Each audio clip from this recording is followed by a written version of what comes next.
এক ব্যবসায়ীর ছেলে বাড়ির সামনে থেকে নিখোঁজ থাকার পর প্রায় 12 ঘন্টার মাথায় বাড়ি থেকে কিছুটা দূরে একটি পুকুর থেকে দেহ উদ্ধার হয়। ঘটনায় রীতিমতো চাঞ্চল্য ছড়িয়েছে মোথাবাড়ি থানার অন্তর্গত গঙ্গাপ্রসাদ উপরপাড়া গ্রামে। নিখোঁজ শিশুর নাম তহাসিন, বয়স প্রায় 2 বছর 8 মাস। বাবা আব্দুল জব্বার। পরিবার সূত্রে জানা গিয়েছে মঙ্গলবার আনুমানিক 4:45 নাগাদ তার মায়ের কাছে ছিল, কিন্তু হঠাৎই 5টা নাগাদ তাকে আর খুঁজে পাওয়া যাচ্ছে না, এমনটাই পরিবারের দাবি। 5টা থেকে খোঁজাখুঁজি শুরু করে ওই পরিবার। ঘণ্টাখানেক খোঁজাখুঁজি করে না পেয়ে মোথাবাড়ি থানাতে পুলিশে অভিযোগ করেন ওই পরিবার। ঘটনার খবর পেয়ে ছুটে আসে মোথাবাড়ি থানার পুলিশ এবং পুলিশ চারিদিকে চিরুনি তল্লাশি শুরু করে। সারা রাত ধরেই চলে তল্লাশি অভিযান। তবে নিখোঁজ শিশুর বাবা ও তার পরিবার জানিয়েছেন, সারা রাত খোঁজাখুঁজির পর শেষমেশ বাড়ি থেকে কিছুটা দূরে একটি পুকুর থেকে ওই নিখোঁজ শিশুর দেহ উদ্ধার হয়েছে। পরে মোথাবাড়ি থানার পুলিশ নিখোঁজ শিশুর দেহ ময়নাতদন্তের জন্য মালদা মেডিকেল কলেজ হাসপাতালে ঘটনার আসল কারণ জানতে তদন্ত শুরু করেছে। নদিয়া থেকে আদিত্য সাহার report, crime press Bengal news.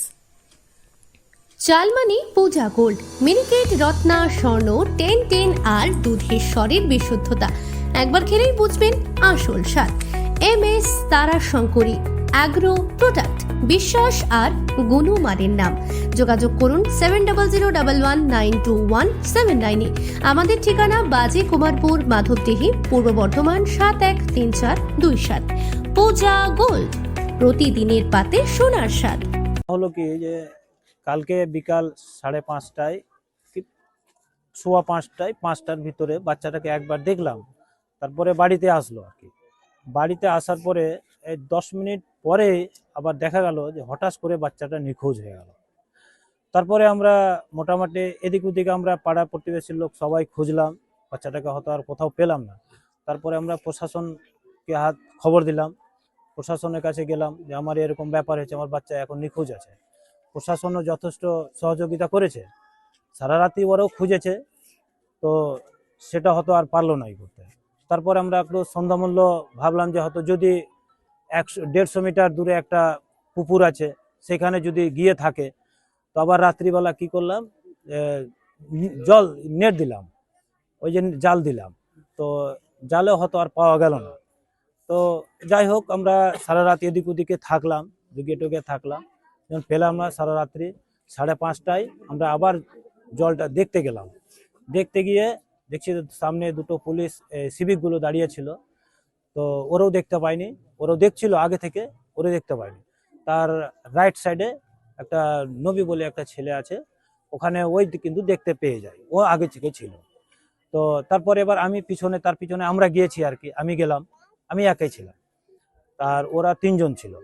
তারপরে এবার ওই আমাকে দেখাইলো কি যে এই যে কি আছে দেখ তো, এটা এই যে এটা আছে দেখ। বাস আমি দেখে আমি ফাটাকছে, হ্যাঁ জলের মধ্যে আমি ফাটাকছে ওখান থেকে মানে নামলাম। প্রায় 4 ফিটের মতো জল হবে আর কি, প্রায় 4 ফিটের মতো জল হবে। আমি ওখান থেকে বাচ্চাটাকে আবার তুলে আসলাম। কি মনে করছেন? দেখেন আমি কি করব, আমি তো এরকম কোনো শত্রুতা কোথাও কেউ করিনি আমরা, যে আমার যে কেন কিনা এই কাজটা করলো আমি নিজেকেও বুঝতে পারলাম না। কেন আমরা কোথাও কেউ শত্রুতা এখনো অবধি নাই, ব্যবসা বাণিজ্য করে খাই, গ্রামের লোকের সঙ্গে সবার সঙ্গে চলাফেরা ছোট থেকে বড় অবধি। এখন আমরা চার একটা কিছু ইনকোয়ারি হোক, তার শাস্তিও চাই, তদন্ত করা হোক। আজকে আমার বাচ্চা হলো, কালকে না জানি আর অপর ভাইয়ের বাচ্চা হবে, কালকে আবার পাড়া প্রতিবেশীর আর হবে, এরকম তো একটা চলতে থাকবে না। তার কোনো একটা তদন্ত করা হোক, তার একটা শাস্তি নেবো আমি এতটুকু চাই। কি কে হয় আপনার বাচ্চা? বাচ্চার আমি সেজু আব্বা, বড় আব্বা আর কি। হ্যাঁ যাই হোক, কি নাম আপনার? রবিউল ইসলাম, MD রবিউল ইসলাম। কি হয়েছিল ঘটনা? 4:45-এ আমার ছেলে বাড়িতে ছিল, তাহসিন আক্তার। আর 5 মিনিট 7 মিনিট পর আমি চলে গেলাম নামাজ পড়তে, তখন আমি ছেলেকে আর দেখতে পেলাম না বাড়িতে। তো ওর আম্মা ওকে 5টাতে ঠিক খুঁজতে লেগে গেছে, 5টাতে খুঁজতে লেগেছে। আমি 5:20-এ নামাজ পড়ে আসলাম, তো আমাকে বলছে কি ছেলেকে আমি পাচ্ছি না, কোথায় গেল খুঁজো। তখন আমি বললাম দাদা ঘরে বাড়ি সব দেখো, ওই তো মাঝে মধ্যে চলে যায়। তো দেখলাম ফোন করে, তো ওই না আসেনি। তো যখন আসেনি তখন আমি আমাদের সমাজে বললাম, মসজিদে আমার 2 পাড়া সমাজে আমি বললাম, তো মাইকে এলাঞ্জবি করা হলো। এলাঞ্জ করার পর আমরা অনেক কিছু লোক ধুঁড়াধুড়ি করলাম, গ্রামের সমস্ত লোক সাপোর্ট করেছিল, খুঁজেছে, পুরো গ্রামই খুঁজেছে, না পাওয়া যায়নি। তো পুলিশ প্রশাসনকেও ফের আমরা প্রায় 6টার সময় আমি ইনফরমেশান দিলাম। সন্ধ্যা ছটা। হ্যাঁ, সন্ধ্যা 6টার সময় ইনফরমেশান দিলাম, লিখিতভাবে দিলাম, ফটো সব কিছু দিয়েছি। তখন পুলিশ মোথাবাড়ি থানায় অ্যাকশন নিয়েছে, এসেছিল, অনেক কিছু সিসি ক্যামেরাও চেক করা হয়েছে, কিন্তু চেকে ধরা পড়েনি বাচ্চা। সকালবেলা আমি এই ফজরে নামাজ পড়তে গেলাম, তাও আমি আর কিছু দেখতে পেলাম না। যখন আমি নামাজ পড়ে আসছি তখন আমাকে রাস্তাতে একটা মেয়ে মানুষ বলছে কি ছেলে তোমার পাওয়া গেল। তো এবার আমার দাদা নিয়ে আসলো বডি। তো আমার দাদাকে ফের একটা ছেলে বলেছে কি এই জায়গাতে এই যে ছেলেটা ভাসছে। তখন আমার দাদা বডিটা উঠেলো, আপনার নিজের ঘরে? আমার নিজের দাদা। কোথা থেকে জলটা?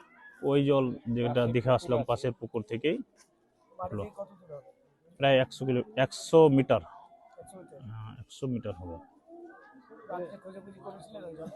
রাত্রে খোঁজাখুঁজি এই জাল দেওয়া হয়েছিল, রাত্রে পাননি? না পাওয়া যায়নি রাত্রে। কি কারো প্রতি সন্দেহ রয়েছে আপনার? কি হয়েছে আপনার ছেলে? কেন এটা হলো? সন্দেহ তো কনফার্ম আমি তারই কারোর সাথে তো শত্রুতা এখন পর্যন্ত করিনি, কারোর সাথে দ্বন্দ্ব ঝগড়াও আমার নাই। এখন আমার ছেলে যে কি করে নাপাত হলো আমি নিজেও বুঝতে পারছি না। কি মনে করছেন? তো আমি এটাকে সার্চিং করতে চাই পুলিশ সিআইডি দিয়ে, কি করে আমার ছেলে হলো। মানে আপনি কাউকে সন্দেহ করছেন না, আপনি তদন্ত চাইছেন? তদন্ত আমি চাইছি। কি নাম আপনার? আব্দুল জব্বার, আপনার বাচ্চা বয়স কত? 2 বছর 8 মাস। কি করেন আপনি? আমি একটা সাপ্লাই ব্যবসা করি, লেবার, একটা নার্সারি স্কুল আছে আমার। ব্যবসায়ী? বাড়ি আপনার? বাড়ি গঙ্গা বসন্ত মমিনপাড়া। আমি ফেসবুক মারফত জানতে পারলাম যে আমার অঞ্চলের গঙ্গাপ্রসাদ অঞ্চলের মমিনপাড়ার একটা ছোট্ট 2.5 বছরের বাচ্চা নিখোঁজ হয়েছে। রাত্রিবেলা আমি 9:30টার দিকে আমি একটা এএসআই অমর মণ্ডল বাবুকে ফোন করলাম, তো উনি বললেন এসডিপিওকে নিয়ে আমরা গঙ্গাপ্রসাদের তল্লাশিতে আছি, আপনারাও চারদিকে পারলে গেলে সোর্সটা লাগান। রাত্রি 12টা 1টা অবধি ওই পুকুরটাতে জাল ফেলে দেখেছে, খুঁজে পাওয়া যায়নি। হঠাৎ করে ভোরবেলা ওখান থেকেই বাচ্চাটা ওই পুকুর থেকে উদ্ধার হয়েছে। তার ময়নাতদন্তের জন্য মালদা মেডিকেল কলেজে পাঠানো হয়েছে। যা আইনত ব্যবস্থা, এর পিছনে কারা দোষী আছে, কে আছে, এটা তন্ন করে খুঁজে বের করে তার উপযুক্ত শাস্তি চাই আমরা। সেটাই আমার প্রশাসনের কাছে আবদার, যে এই এত নিরীহ বাচ্চাকে নৃশংসভাবে কারা হত্যা করলো, কী আছে, পোস্টমর্টম রিপোর্টেই বেরিয়ে আসবে, তার জন্য পূর্ণ তদন্ত করে তার উপযুক্ত শাস্তি চাই।